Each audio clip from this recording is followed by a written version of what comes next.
Hello दोस्तों, स्वागत है आप सभी का फिर से एक बार आपके अपने YouTube चैनल पर। एक समय की बात है दोस्तों, एक राज्य में एक प्रतापी राजा राज करता था।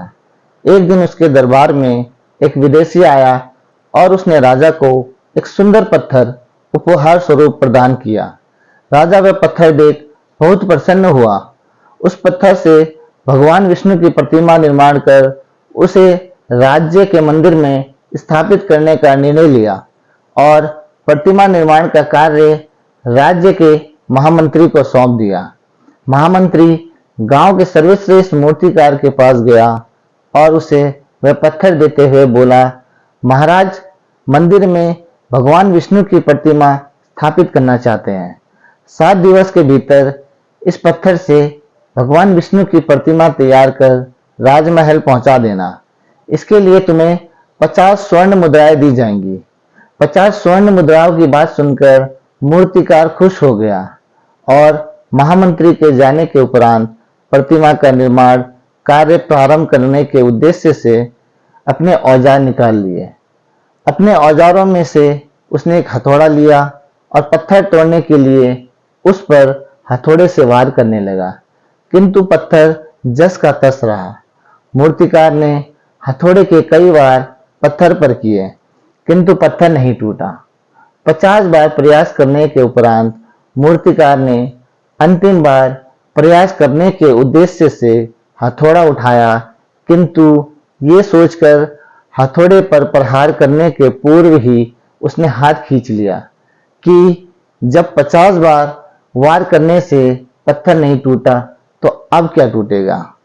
वह पत्थर लेकर वापस महामंत्री के पास गया और उसे यह कहकर वापस कराया कि इस पत्थर को तोड़ना नामुमकिन है, इसलिए इससे भगवान विष्णु की प्रतिमा नहीं बन सकती।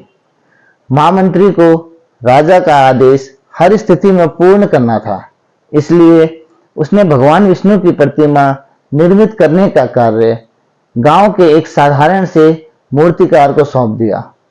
पत्थर लेकर मूर्तिकार ने महामंत्री के सामने ही उस पत्थर पर हथौड़े से प्रहार किया और वह पत्थर एक बार में ही टूट गया। पत्थर टूटने के बाद मूर्तिकार प्रतिमा बनाने में जुट गया। इधर महामंत्री सोचने लगा कि काश पहले मूर्तिकार ने एक अंतिम प्रयास और किया होता तो सफल हो गया होता और 50 स्वर्ण मुद्राओं का हकदार बनता। दोस्तों, हम भी अपने जीवन में ऐसी परिस्थितियों से दो चार होते रहते हैं। कई बार किसी कार्य को करने के पूर्व या किसी समस्या के सामने आने पर उसका निराकरण करने के पूर्व ही हमारा आत्मविश्वास डगमगा जाता है और हम प्रयास किए बिना ही हार मान लेते हैं।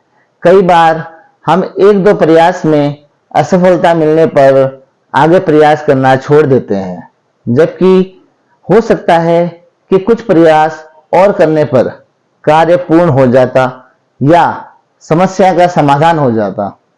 यदि जीवन में सफलता प्राप्त करनी है तो बार बार असफल होने पर भी तब तक प्रयास करना नहीं छोड़ना चाहिए जब तक सफलता नहीं मिल जाती।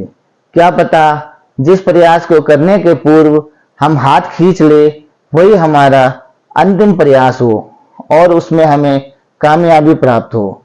दोस्तों, अगर आपको मेरी ये वीडियो अच्छी लगी हो तो वीडियो को लाइक, शेयर और चैनल को सब्सक्राइब करना ना भूलें। फिर मिलेंगे एक और नई वीडियो में एक और नई कहानी के साथ। Thank you so much.